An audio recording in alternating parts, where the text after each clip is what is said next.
Friends hello. तो अपनी exercise हैगी है NCERT की, ठीक है जी। और इधर एक्सरसाइज जी हैगी है 10.2 है जी, क्योंकि आप काफ़ी टाइप्स कर चुके हैं ਹੁਣ ਤੇ 10.2 ਦੇ ਵਿੱਚ ਵੀ ਇੱਕ ਵੀਡੀਓ ਜਿਹੜਾ 17 ਮਿੰਟ ਦਾ ਬਣਿਆ ਸੀਗਾ, ਉਹਦੇ ਵਿੱਚ ਆਪਾਂ ਇਹਦੇ 11 ਕੁਐਸਚਨ ਕਰ ਲਏ ਸੀਗੇ। 12 ਔਰ 13 ਮੈਂ ਤੁਹਾਨੂੰ ਕਿਹਾ ਸੀ ਇੰਟਰਸੈਪਟ ਫਾਰਮ ਹੈ, ਕਿਉਂਕਿ ਹੁਣ ਇੰਟਰਸੈਪਟ ਫਾਰਮ ਤੁਸੀਂ ਕਰ ਲਈ ਤਾਂ ਬੜੇ ਆਰਾਮ ਨਾਲ ਹੋ ਜਾਣਗੇ। ਕੁਐਸਚਨ ਨੰਬਰ 14 ਤੋਂ ਸਟਾਰਟ ਕਰਦੇ ਹਾਂ। 14 क्वेश्चन है जी, find the equation of line through 0 2 statement तुसी खोल के रखनी है जी, तो आपको समझ आना जे अपने को स्टेटमेंट सामने पई होएगी। Find the equation of line through the point 0,2 making an angle, ठीक है। एंगल कितना दिता होया 2π/3 यानी कि 60 गुना 120 विद पॉजिटिव एक्स एक्सिस, ठीक है। Find the equation of line passing through, ठीक है। जो तुसी डाटा देखो तो सारा डाटा थोड़ा फेवरेबल सिचुएशन चला गया क्योंकि थोड़ी जिहड़ी हैगी है तुहाडे पास लाइन वो एक्स एक्सिस नाल 120 डिग्री का एंगल बनाउंदी हैगी है, ठीक है। एंड पासिस थ्रू 0,2, ठीक है। Also find the equation of line parallel to crosses at distance 2 unit below. मतलब हालात किदां दे होणगे, तुसी सिंपली एक डायग्राम देखो, ये एक्स एक्सिस है, इत्थे x0 y2 0,2 आ लिख लिया है ना, ये चो गुजर गई, यदा 120 डिग्री यानी कि 2π/3, ठीक है। तो ये पैरेलल 2 यूनिट नीचे चले जाओ, 2 यूनिट जब तुम नीचे चले गए ये 0, -2 हो गया। सो ये पैरेलल तुम आ लाइन बनाती, तो ये इक्वेशन भी फाइंड करनी। उपरली दी तो कर ली है पहले, सब तो पहले अपने स्लोप कढ़नी है। स्लोप जी हैगी है तो पास वो होगी टेंजेंट 2π/3, इनू आप टेंजेंट 90 प्लस 90 के जो 120 बनाना 30 जोड़ दिए, सो ये माइनस कॉट π/6 आ जाएगा, ठीक है जी। सो माइनस कॉट π/6 आने का मतलब की हो गया तो पास जो tan की वैल्यू सी वो उल्टा कर दो, तो कोल जिहड़ा हैगा tan यदि √3 आ जाएगी, ठीक है। सो इक्वेशन की होगी y - y1 m × x - x1, तो y -y1 की जो पास कर दिए 2 m -√3 x - x1 कौन है 0, तो आंसर आ गया, ठीक है। Equation of any line parallel to it, equation of line second part है जो क्वेश्चन का, equation of line passing through 0,-2 and parallel to given line. हाँ जी, पैरेलल लाइन स्लोप की यूज़ कर दिया ने सेम, तो y - y1 की जगह तो प्लस हो जाएगा। स्लोप आप सेम यूज़ करनी x - 0, सो इन्ना फर्क पैना है, बाकी सारा क्वेश्चन सेम है। सो ये 14 नंबर क्वेश्चन है जी, तुम देख लेना है थोड़े को, ठीक है। तो बड़े आराम ना हो जाता है। तो जे तुम स्लोप इंटरसैप्ट फॉर्म लाना चाहो तो भी कोई दिक्कत वाली गल नहीं होती हैगी, वो भी आराम ना हो जाता। सो जिदा बंदे का जी करे, मैं तुम्हें कहा कि जब तुम लैसन मुकाओगे तो थोड़ा एक नालों ज़्यादा मैथड्स आते होंगे, ठीक है जी। सो लो अगला question 15 number question. 15 number question की है, perpendicular from origin to line meets, ठीक है जी, meet it at -2,9 find the equation of line, ठीक है जी। सो मतलब थोड़े पास एक सिचुएशन ले ली आप -2 1 2 -2 उपर 9, ठीक है। चलो कहता परपेंडिकुलर फ्रॉम ओरिजन, ठीक है, मतलब थोड़ी कोई लाइन इस तरह सीगी, तो ओरिजन तो जो परपेंडिकुलर है, परपेंडिकुलर फ्रॉम ओरिजन, ठीक है। परपेंडिकुलर फ्रॉम ओरिजन है रफी डायग्राम थोड़े पास, पर थोड़ा क्वेश्चन समझ आ जाएगा। -2,9 ਤੇ ਇਹਨੂੰ ਮੀਟ ਕਰਦੀ ਹੈਗੀ ਹੈ ਤੁਹਾਡੇ ਕੋਲ। Find the equation of the line, so इस लाइन इस लाइन की इक्वेशन फाइंड करनी है। तो ये मेरा ओरिजन है, यदा नाम मैं P रख ला, है ना, लाइन का नाम मैं L1 रख ला। हूँ पहला स्लोप ऑफ OP कट सकते हो तुम, स्लोप ऑफ OP, हाँ जी OP कट सकते y2 - y1 x2 - x1। सो y2 मैं उपरों ले लेना वा, तो y2 ये x1 y1 ले लिए, अस x2 y2 ले लिए। सो y2 9 - y1 0 x2 -2, ठीक है जी, -0, सो -9/2 स्लोप ऑफ OP आ गई। अब OP जी है वो परपेंडिकुलर टू L1 है, ठीक है, यदा नाम से M1 कर, परपेंडिकुलर टू L1 मैंने लाइन 1 आ लाइन 1 है, तो यदा मतलब स्लोप ऑफ लाइन 1 की हुई, ठीक है। स्लोप ऑफ लाइन 1 असी लै लो, लेट कर लो, let slope of line 1 m2, therefore m1 गुणा m2 इक्वल टू -1। m1 पहले की स्लोप -9/2 m2 -1, सो m2 की वैल्यू आ गई 2/9। सो इक्वेशन की ਆਪਾਂ ਨੂੰ वैल्यू पता लग गई। जो वैल्यू पता लग गई इस लाइन की इक्वेशन कटनी सी, पॉइंट का पता ही है, तो जो पॉइंट का पता इक्वेशन आराम ना निकल जो। सो इक्वेशन ऑफ लाइन की आ गई y माइनस y1 अपन लै लो। सो m 2/9 x माइनस x1 असी 2 ले ली। सो ये थोड़ी इक्वेशन आ गई। सो मेरा ख्याल है जी कोई दिक्कत वाली गल नहीं गी। सो क्वेश्चन नंबर 15 है थोड़े को। चलो उस तो बाद आप क्वेश्चन नंबर 16 ते आ गए थोड़े को। 16 थे क्वेश्चन थे आ गए के अंदर the length L of copper rod is linear function of its Celsius temperature. The length L मतलब ये लेंथ है, ठीक है, इन सेंटीमीटर है। ऑफ ए कॉपर रोड मतलब जी लेंथ है वो कहता linear function of Celsius temperature है। सो लीनियर फंक्शन का मतलब लीनियर इदा होंगे ना y is equal to mx plus c, ऐ लिख लो y is equal to ax plus b भी लिख लो, या ax plus b is equal to c equal to 0 लिख लो, मतलब इज इक्वल टू fx तो भी कुछ नहीं। सो मतलब इदा की चीज़ा कोई लीनियर रिप्रजेंट कर दी तुम जितना मर्जी कर लो, ठीक है जी। ਹੁਣ ਆਪਾਂ ਨੂੰ ਕੁਐਸਚਨ ਕੀ ਕਹਿ ਰਿਹਾ ਦ ਲੈਂਥ, ਠੀਕ ਹੈ, the length L in centimetre of copper rod is linear function of its temperature C। ਇਹਦਾ ਲੀਨੀਅਰ ਫੰਕਸ਼ਨ ਹੈ, ਜੇ ਲੀਨੀਅਰ ਫੰਕਸ਼ਨ ਹੈ ਇੱਕ ਵੇਰੀਏਬਲ ਆ ਹੋ ਗਿਆ, ਇੱਕ ਵੇਰੀਏਬਲ ਆ, ਇੱਥੇ ਕੋਈ M ਲਾ ਲਓ, ਇੱਥੇ ਕੋਈ D ਲਾ ਲਓ। ਕੁਐਸਚਨ ਨਹੀਂ ਹੈ ਇੱਥੇ X ਤੇ P, ਦੇਖੋ ਸਿੰਪਲ ਜੀ ਗੱਲ, ਆਹ ਦੋ ਵੇਰੀਏਬਲ ਸੀਗੇ, ਯੈਸ, ਆਹ ਦੋ ਕੌਨਸਟੈਂਟ ਸੀਗੇ। ਸਿਮਿਲਰਲੀ ਆਹ ਦੋ ਕੁਐਸਚਨ ਦੇ ਵੇਰੀਏਬਲ ਨੇ, आ दो कॉन्स्टेंट ने, इतने तुम ए बी सी फिर थोड़ा जहा वो हो जाता भी सीधे ही लग गए तो एम डी पा देते थोड़े को।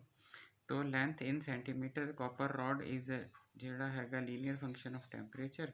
हुण की है इफ कहता एल इज इक्वल टू 124.942 तो सी हैगा वैन सी बराबर है बी, ये एक ऑप्शन है। एल बराबर है 125.134 जदों सी बराबर है 110 है, तो express L in terms of C आधा कर दिता। यदा मतलब आप रिक्वायर्ड टू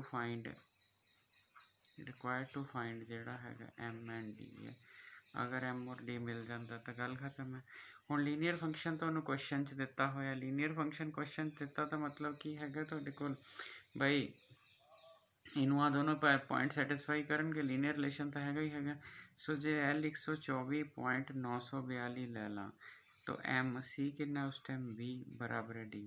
जे X नू 125.134 लै ला तो M ए रखूँगा तो 20 की थां ते की हो जाऊगा जी 110, ठीक है जी। एक बार C 20 है तो एक बार 110 है तो नाल D आ जाऊगा। सो इन्नी क गल है जी तुहाडे को। तो दो इक्वेशनस तुहाडे को तैयार हो गई। अब दो इक्वेशनस तैयार हो गई तो उस तो बाद की करो, जस्ट सबट्रैक्शन करो तो आप फाइंड कर लें। बस इतों की करना तुम इतों फाइंड सबट्रैक्ट कर लो, तुम खुद तो कर लोगे फाइंड एम एंड डी। सो ये तुम 10th क्लास में पढ़िया है, आंसर तो NCERT हैगा है। सो सिर्फ एक चीज़ इस एक मेन पॉइंट ये जी मेन चीज़ आप ख्याल रखनी सी वो आ सी कि लीनियर फंक्शन लिखी दा किवें हुंदा। सो लीनियर फंक्शन इस तरह हुंदा एफ एक्स नूं वाई कहने, F X equal to A X plus B. So आ ए एक्स ही है, सिर्फ वेरीएबल टच देने लिए थोड़ी नोटेशन चेंज की है। सो बस अगर आ चीज़ बंदे नूं पता होवे तो इस तो बाद मैनूं नहीं लगता कोई दिक्कत वाली गल आती है। सो तुसीं आराम दे नाल कर लोगे। तुहाडे कोल इस क्वेश्चन का एक सैकेंड पार्ट भी हैगा तुहाडे कोल, ठीक है जी। वो हैगा ये कि अगर एल, ठीक है, लेंथ एल है, सी कनैक्टेड लीनियर रिलेशनशिप है, दैन तुहाडे कोल पॉइंट निकालने ने। सो मैनूं लगदा नहीं जी कोई बहुती दिक्कत वाली गल हैगी है तुहाडे कोल, ते वो तुसीं खुद देख लिओ तुहाडे कोल, क्योंकि सिर्फ स्लोप सेम करनी है। तो सैकेंड पार्ट जिहड़ा हैगा तुहाडे कोल सो मे बी तुहाडी बुक च ना होवे, ते नवीं पुरानी का थोड़ा चक्कर हुंदा तुहाडे पास बुक का, ठीक है। तो मेरा ख्याल आही है तुहाडी NCERT च। तो सो ये कर लेना जी, सैकेंड नहीं हैगा एक्चुअली। अगर किसी की बुक च कोई रोला चक्कर पवे तो एक बार जरूर वो देख लियो, तुहाडे कोल कई बार एडिशन का फर्क पै जाता। वैसे मैं नवीं चो ही करा रहा वां, होना नहीं चाहिए। सो लो तो जिहड़ा हैगा तुहाडे कोल अगला कोल है, ये ऑनर ऑफ मिल्क, मतलब मिल्क वाला क्वेश्चन है अगला।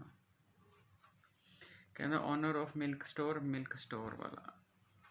सो मिल्क स्टोर वाला क्वेश्चन है, कहता भाई a owner of milk store find that he can sell 980 litre each week at जिहड़ा हैगा ₹14 पर लीटर, मतलब उन्हें 980 लीटर मिल्क सेल किया है। 980 लीटर मिल्क ₹14 पर लीटर, ठीक है, पर लीटर। तो फिर उसने 1220 लीटर मिल्क सेल किया हैगा, प्राइस है ₹16 पर लीटर, ठीक है जी। Assuming the linear relationship between selling and demand, है ना, सैलिंग ते जिहड़ा हैगा तुहाडे पास डिमांड विच लीनियर रिलेशनशिप है। How many litres could he sell weekly at 17 ते किन्ना। हुण जे लीनियर रिलेशनशिप हैगा है तो दो ही चीज़ां ने तुहाडे कोल, एक लीटर्स ऑफ मिल्क है, एक प्राइस है ना। एल जिहड़ा हैगा ये मिल्क हैगा तुहाडे कोल इन लीटर्स, पी प्राइस पर लीटर। तो लीनियर रिलेशनशिप का मतलब एल, तुसी को मैं इस साइड ते एल की बजाय प्राइस लिखना तो भी कुछ नहीं, आ प्राइस है। तो जे तुसी पिछला क्वेश्चन याद रखो लीनियर वाले नूं आपां ने की किया सीगा तुहाडे पास, आपां ने कहा सी भी एक नूं एम ला लो, actually y is equal to m x, आपां आ नोटेशन चलते हैं स्ट्रेट लाइन च। तो वाई थोड़ा फंक्शन होंगे, वाई वेरीएबल आ हो गया, एम हैगा ही एक्स की थां ते कोई सी की थां कोई, ठीक है। तो यदा मतलब हुण भी प्राइस ते उहदा रिलेशन तो लीनियर ही है। सो इत्थे एम पा दो, इत्थे एम पा दो, ये तुहाडे कॉन्स्टेंटली बेसिकली एक लीनियर रिलेशन एल ते बीच हैगा। तो हुण जो एल की वैल्यू 980 है, ठीक है जी, तो उस टाइम जिहड़ा हैगा प्राइस हैगा 14 रुपये है, 14 एम प्लस टी। जो 1220 हो गया, ठीक है, उस टाइम 16 एम प्लस टी हो गया, ठीक है। सबट्रैक्शन करके पहला तुसी डी फाइंड कर लोगे, तुसी जो सबट्रैक्शन करोगे तो इन्हें तो कट ही जाना। सो इत्थे -2 एम आ जाएगा, है ना। 1220 ये आ गया तुहाडे कोल 240, वो भी नैगेटिव का। सो एम की वैल्यू 120 आ गई। तो जो एम निकल गया, एम जिथे मर्जी भर दो, तुहाडे पास एम की वैल्यू 120 आ जाऊगी, तो उत्थों तुहाडा सी निकल जाएगा, ठीक है। सो तुसी कर लेना फाइंड सी, ठीक है जी। जो तुहाडा सी फाइंड हो गया तुहाडे कोल, ठीक है, उस टाइम जिहड़ा हैगा तुहाडे कोल मैं कर देना 980 आ रहा, 14 गुणा 120 प्लस टी, ठीक है। 14 गुणा 12, 14 ਦਾ 140 ਹੁੰਦਾ ਹੈਗਾ ਤੁਹਾਡੇ ਪਾਸ, ਤੇ ਅੱਗੇ 28 ਹੁੰਦਾ ਹੈਗਾ। ਤਾਂ ਕਿੰਨਾ ਬਣ ਗਿਆ ਜੀ ਇਹ ਤੁਹਾਡੇ ਕੋਲ 1680,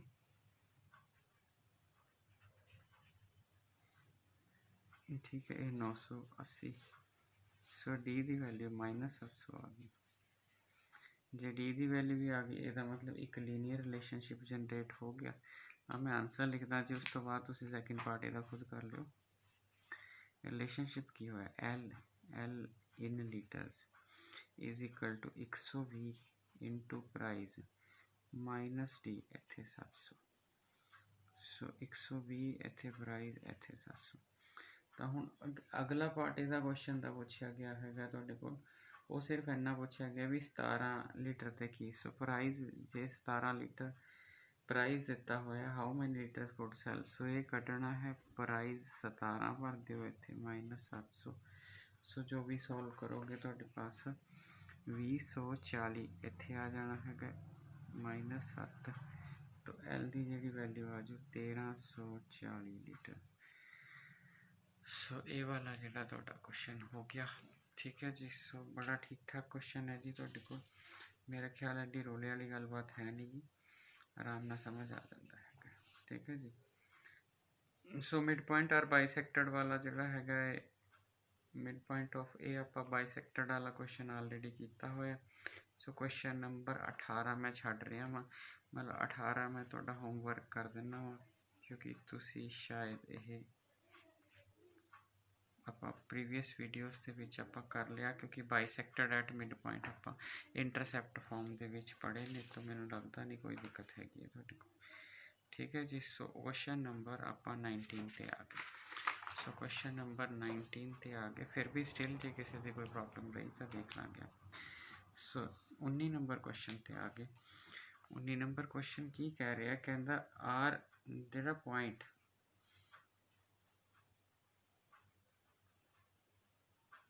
so RHK divide the line segment, point RHK है, divide the line segment between axes in 1:2। so मतलब ਆ ਤੁਸੀਂ ਲੈ ਲਿਆ, ਆ ਤੁਸੀਂ ਲੈ ਲਈ ਐਕਸਿਸ, ਠੀਕ ਹੈ।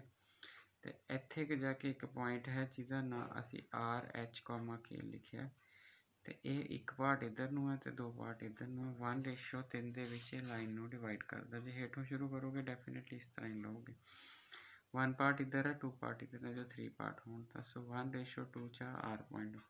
तो R divide the line segment x is 1:3 find the equation of line. तो इक्वेशन ऑफ लाइन तो बड़ी सौखी है, इतने ए 0 है, इतने 0 भी है। तो equation of A B find करनी है अपना, इक्वेशन ऑफ ए बी। तो जोड़ा है तो अगर मैं रफली ए इत्थे लिख ला, बी इत्थे लिख ला, तो ए दे नेड़े एच कॉमा के है, क्योंकि जो इन 1:2। सो सैक्शन फार्मूला ला लो, ए 0 है, 0 बी है। लाइन की equation x/a plus y/b is equal to 1 होगी। ठीक है जी। सो ये वाली चीज़ होगी जी। तो अगर आप लीए तो सो 2a ते इतने 0 भी है ना। सो 0 × 1 डिवाइडेड बाय 2 + 3। सो ये पहला पॉइंट आ गया सैक्शन फार्मूले में। फिर 2 × 0 + b divided by 3। So 2a/3 है जोड़ा, वो भी आ गया एक पॉइंट। दूजा आ गया b/3। सो पहले नू असी h के है। So 2a/3 is equal to h, b/3 is equal to k। तो a की वैल्यू की आ गई 3h/2, b की वैल्यू आ गई 3k। सो a ते b दी वैल्यूज आ गई जी तुहाडे कोल। तो अपनी इक्वेशन ऑफ लाइन की होंगी है, ये सब नू पता है। लाइन होंगी है x/a plus y/b is equal to 1। So x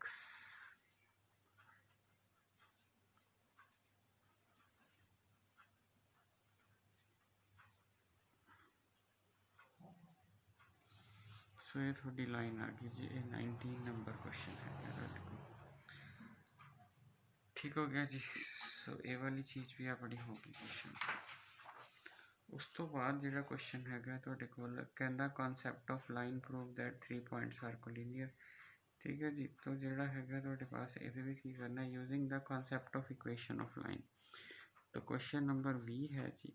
3,0 है, -2,2 है, 8,2 है, ए बी ए सी। अगर पॉइंट्स कोलिनियर शो करने ने तो आप की करांगे। सो क्वेश्चन है 3,0 -2, -2। ठीक है, 8,2 इन्हों असी कोलिनियर शो करना है, और यूजिंग कॉन्सैप्ट ऑफ लाइन का कॉन्सैप्ट आपने यूज करना है। तो ये लिए आप की करांगे तुहाडे कोल, अगर आप कहने भी आप लाइन का कॉन्सैप्ट यूज करना है तो फिर ये आप की सैट करांगे तुहाडे कोल। तो जरा देखो ध्यान नाल देखना। अगर ए बी सी है तुहाडे कोल, तो तुसी equation of A B find कर लो, और वो फार्मूला की होंगे, m निकाल लो पहला, y2 -y1 x2। सो ये आ गया -2/-5 2/5। So y minus equation of A B y1 को होना ए x1 y1, m2/5 x -x1 3। So 5y is equal to 2x - 6, equation of line. So points are collinear, points collinear होंगे if the third point, दो चौथा line कढ़े ली तो 2 point तो एक line बना ली चाहिए ही होंगे ने। ठीक है ना। Points are collinear if the third point 8,2 lie on line 1 अब 8 x की जगह पे भरना है, y की जगह पे 2 भरना है, 8 इतने भरना है। सो ये 10 आ गया, ये 8 दूनी 16 माइनस ये 10, सो ट्रू आ गया। Therefore points are collinear. ठीक है जी। सो मेरा ख्याल है जी एक्सरसाइज 10 पॉइंट जी हैगी तुहाडे कोल 2 तो मुक गई तुहाडे पास। हुण आपां 10.3 देखांगे जी अगली बार तुहाडे कोल जिहड़ा हैगा अगले लैक्चर च। तो 2 एक्सरसाइजां इन्हां दी बच गईयां, एक 10.3 ठीक है जी, तो दूसरी जिहड़ी हैगी है तुहाडे कोल एक मिसलेनियस एक्सरसाइज रहेगी। तो ये बहुत ज़्यादा कोई मतलब इन्नियां मुश्किल नहीं है कि डिस्टेंस का कॉन्सैप्ट यूज़ होएगा, वो आप अगले लैक्चर च देख लैंदे तुहाडे कोल किवें हैगा तुहाडे कोल। ठीक है जी, थैंक यू।